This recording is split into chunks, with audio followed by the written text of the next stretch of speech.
Olá, sexto ano. Sejam bem-vindos para a nossa aula e o tema de hoje será Roma Antiga, ok? Vamos aos objetivos da nossa aula. Teremos dois objetivos: analisar o surgimento da civilização romana e identificar as características da sociedade romana durante a monarquia, beleza? Bem, pessoal, sobre a localização, nós sabemos que Roma, não é? Ela está localizada na Península Itálica, na região central do Mar Mediterrâneo, ok? E essa região, é, é, ela está cercada por dois mares, o Mar Adriático e o Mar Tirreno, ok? Então, por volta do século X, pessoal, essa região era ocupada por diferentes povos, dentre eles os povos chamados italiotas. Como nós podemos observar aqui na imagem, os latinos, os sabinos e os sanitas. É claro que existem outros povos, como os úmbrios, os oscos, né, os volscos também, mas se destacam esses povos, latinos, sabinos e sanitas, os chamados italiotas, que ocupavam a região central da Península Itálica, beleza? Então, por volta do século VIII, outros povos chegaram, como os etruscos, e passaram a ocupar parte desse território. Eles tinham como atividade econômica a agricultura e também o comércio. Nós temos também, pessoal, no Mediterrâneo, aqui ó, no continente africano, ok? Os cartaginenses, né? Cartago. E os cartaginenses que fundaram pontos comerciais ao longo do Mediterrâneo. Eles eram grandes navegadores. Além dos cartaginenses, nós temos também os gregos, que nós estudamos nas aulas passadas. Eles que praticavam o comércio com diferentes povos e fundaram algumas cidades, como, por exemplo, Nápoles. Vocês podem observar aqui no mapa, ó, aqui está localizada, não é? A cidade de Nápoles. Também Tarento, não é? E também Siracusa, aqui na Sicília. Então, os gregos, né, que criaram a chamada Magna Grécia, que correspondia aí todas essas colônias que foram fundadas por eles, beleza? Bem, pessoal, sobre o surgimento da civilização romana, nós comparamos duas narrativas.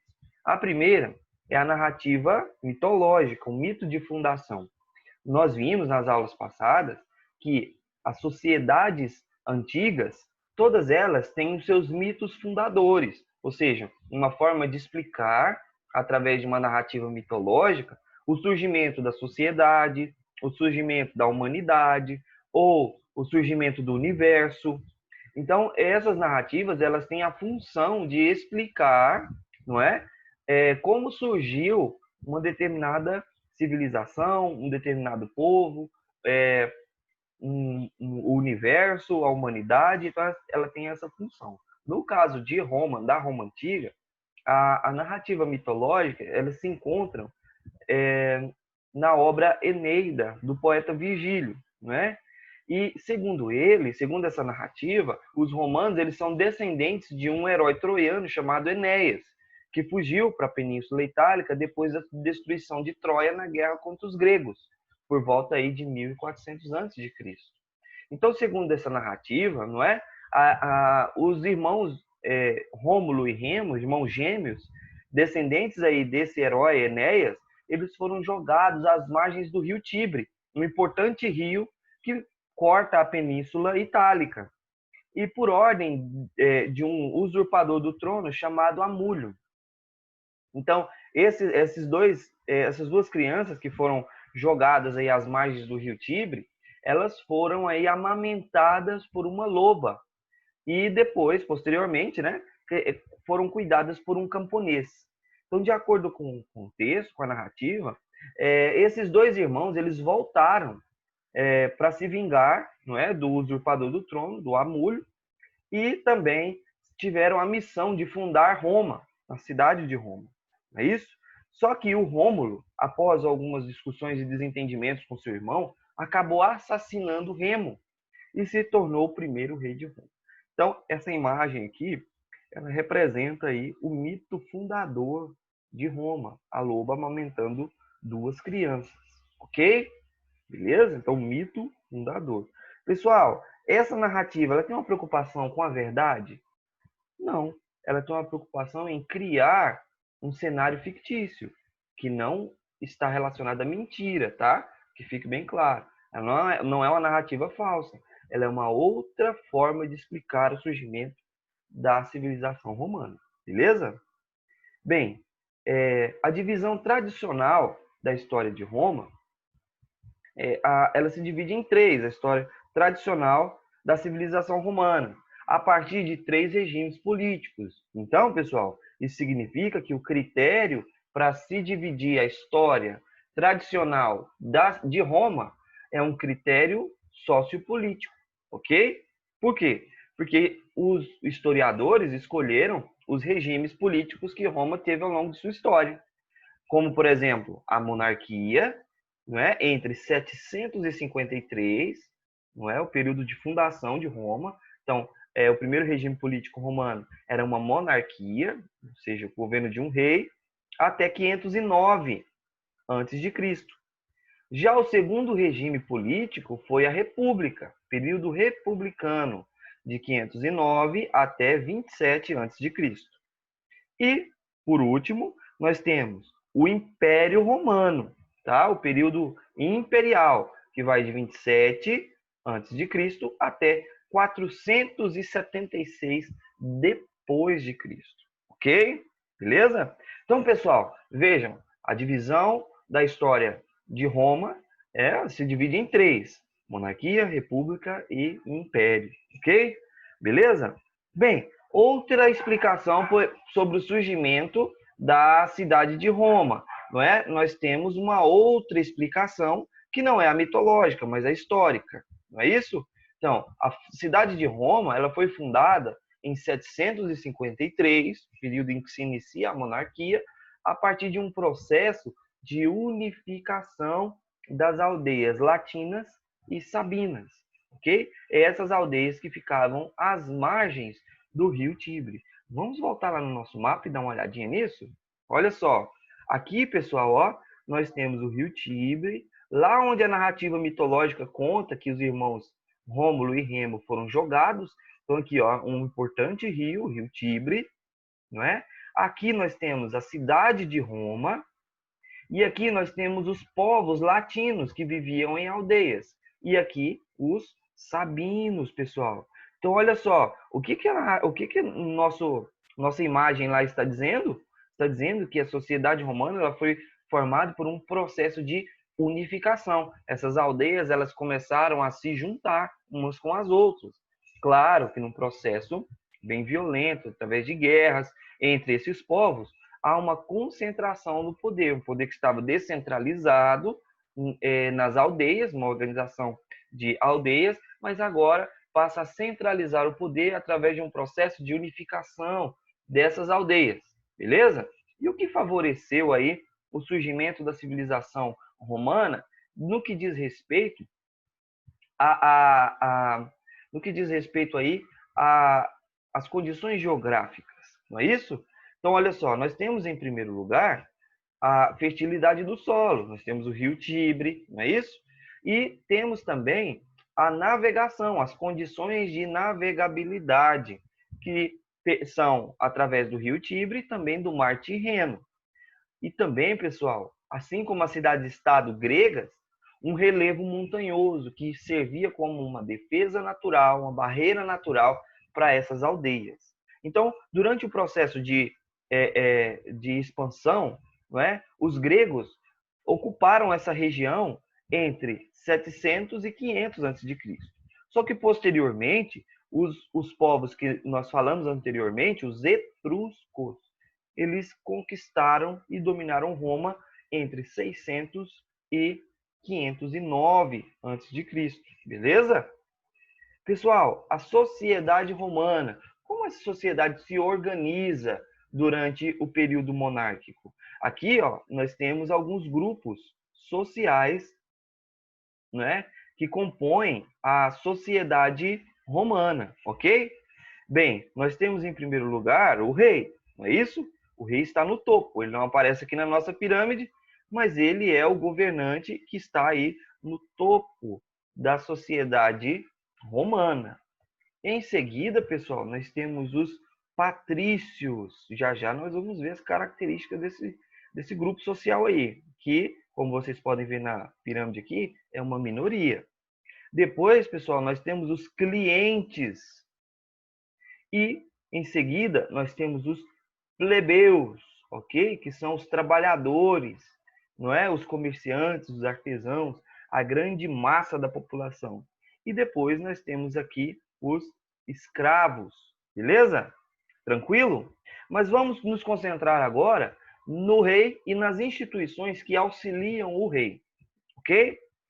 Percebam então que Roma, ela teve ao longo de sua história 7 reis do período monárquico, que é o primeiro período que nós estamos analisando aqui. Vamos observar lá no nosso quadrinho, monarquia. Então nós estamos analisando esse primeiro período. Então nesse primeiro período aqui, pessoal, monarquia, Roma teve 7 reis, ok?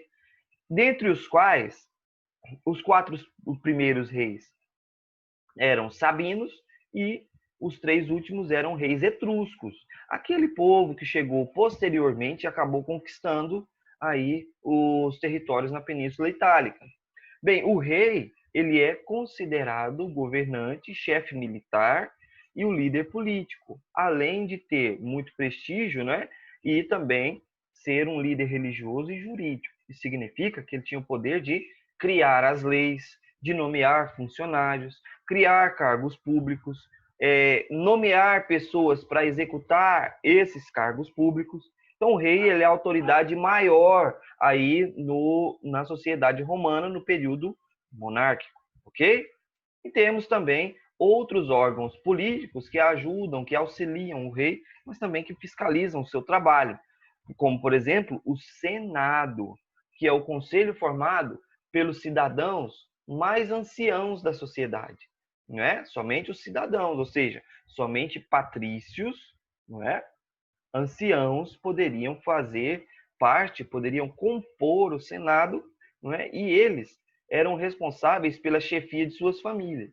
Então nós temos famílias tradicionais, cujos anciãos são os líderes dessas famílias, chamadas gens, e essas famílias, elas têm um prestígio social, têm uma posição social mais elevada e é a elite grande proprietária de terras, enfim, aí da sociedade romana. Então, veja, o Senado ele é composto por cidadãos, patrícios, anciãos, chefes de família, né, das famílias. E o Senado ele tinha como função propor e criar leis, ok? Essas leis, elas tinham a função também de fiscalizar as ações dos reis para que eles não excedessem o poder. Temos também a Assembleia Curiata, as cúrias, né? Um conselho formado por cidadãos, né, patrícios de diferentes origens, ou seja, de diferentes famílias, diferentes gens, ok? Beleza? Então, sociedade romana, pessoal, está estruturada nesses 4 grupos: patrícios, não é? Plebeus, clientes e escravos. Vamos dar uma olhadinha nas características desses grupos sociais, ok? Bem, nós temos aí os patrícios, que é uma minoria, não é verdade? Nós temos, em segundo, os plebeus, os clientes e os escravos. Os patrícios, eles eram grandes proprietários de terra e eram os únicos com direitos oficiais, direitos políticos, na sociedade romana. Por que eu digo direitos oficiais? Porque participação política, pessoal, não acontece apenas pela via institucional, através da lei. Não é? Uma rebelião, por exemplo, os plebeus faziam muitas rebeliões na cidade de Roma, é considerado um ato político, ok? Por isso, quando eu falo do ponto de vista político, institucional, quando eu estou falando isso, estou falando do ponto de vista das leis, das regras sociais, daquilo que é legítimo, não é? Em relação àquela sociedade. Porém, isso não quer dizer que os outros grupos não atuavam politicamente, beleza? Que fique bem claro aí para vocês, ok? Bem, pessoal, então nós temos em seguida, né, os plebeus, que eram os trabalhadores, a grande massa de trabalhadores, pequenos agricultores, artesãos, comerciantes, né, pequenos proprietários, ferreiros, aqueles que tinham as profissões, né, e eles não tinham direitos oficiais à participação política, porém atuavam politicamente de diversas maneiras. É isso que os historiadores estão investigando agora, recentemente, ok? Bem, temos também os clientes. Os clientes, pessoal, eles eram plebeus que recebiam uma espécie de proteção dos patrícios. Uma proteção econômica, uma proteção jurídica e física, em troca de fidelidade e respeito. Então, eles são plebeus, mas eles têm alguns privilégios a mais em relação aos outros plebeus aí da sociedade romana. São protegidos, são agregados, não é isso? Temos também, por último, o grupo dos escravos, não é? Que poderiam ser plebeus endividados ou prisioneiros de guerra. Existem essas formas, pessoal, de uma pessoa se tornar escrava. No mundo antigo, a escravidão ela não está relacionada à origem étnica das pessoas. Então, não confundam com a escravidão moderna, como, por exemplo, dos escravos africanos.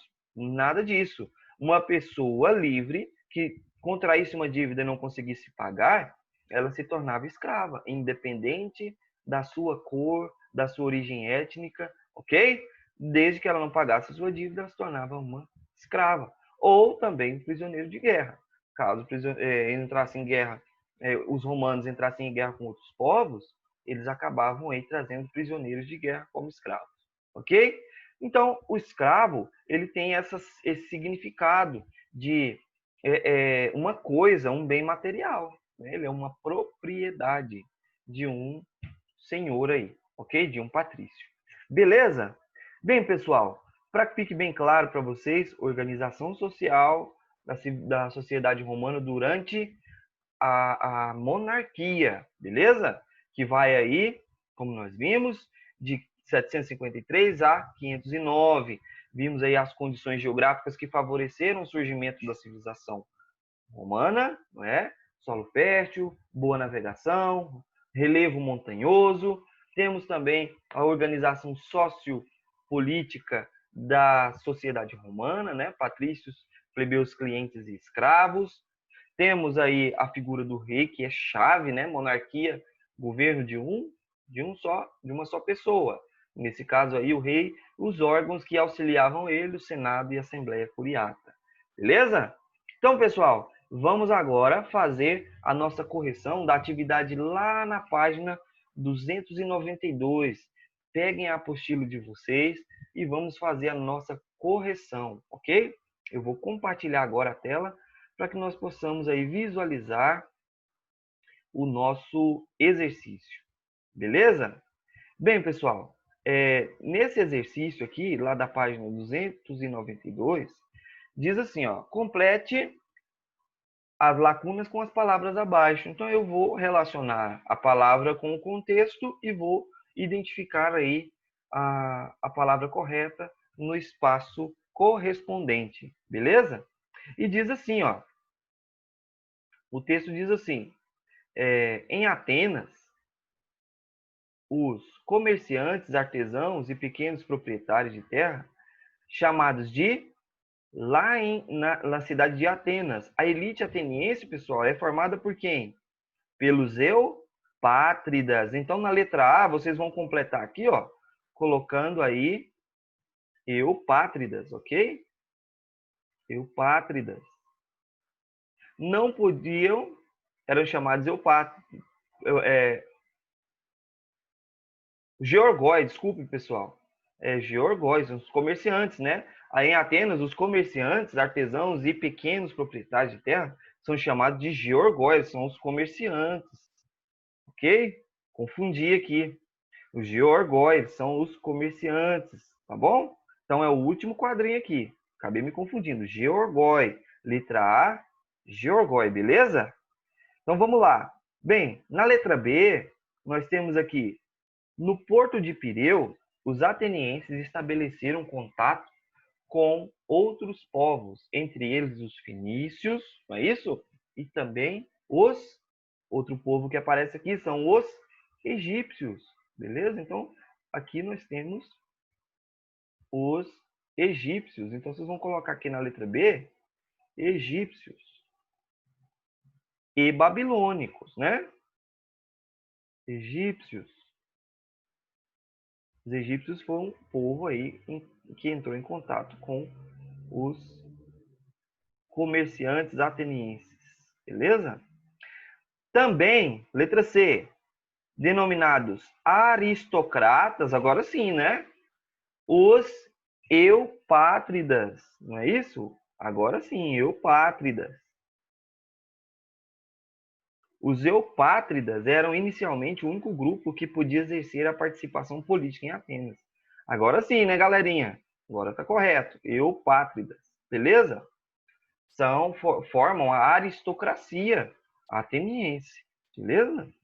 E temos a letra D, que diz assim, ó: a polis de Atenas foi fundada pelos jônios, não é isso?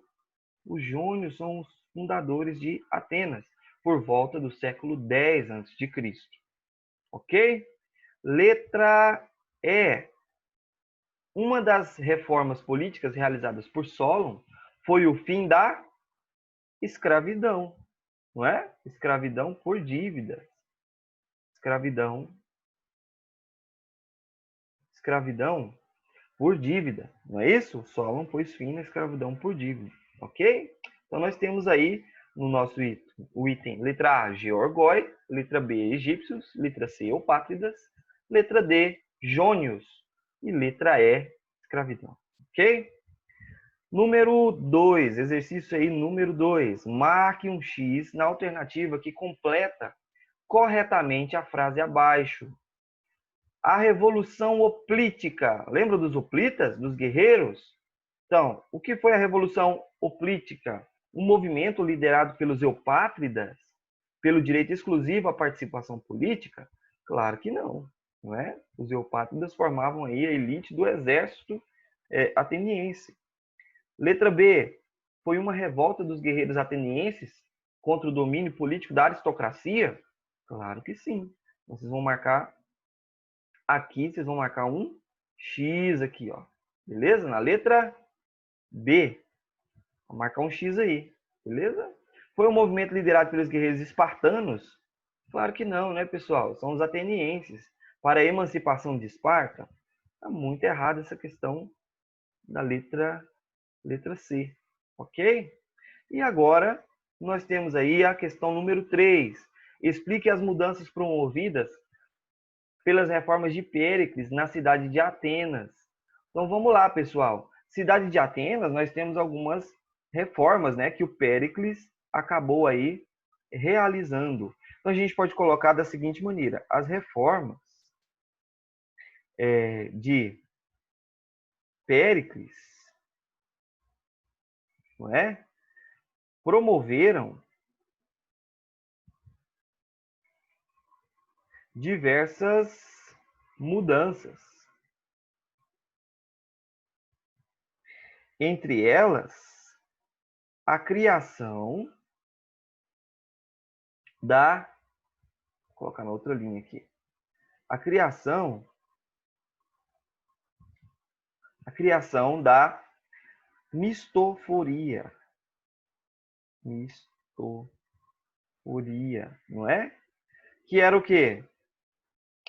Que era um salário, um pagamento, né?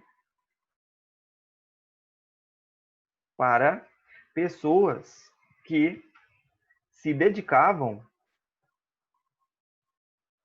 aos assuntos da polis, que é a nossa cidade-estado. Não é isso? Algumas mudanças, não é? Assim, a pessoa tendo condições, recebendo um salário, ela teria condições de participar dos debates políticos, né? Entre os cidadãos aí atenienses. Beleza? Então, questão 1, questão 2, questão 3, corrigidas aí com vocês.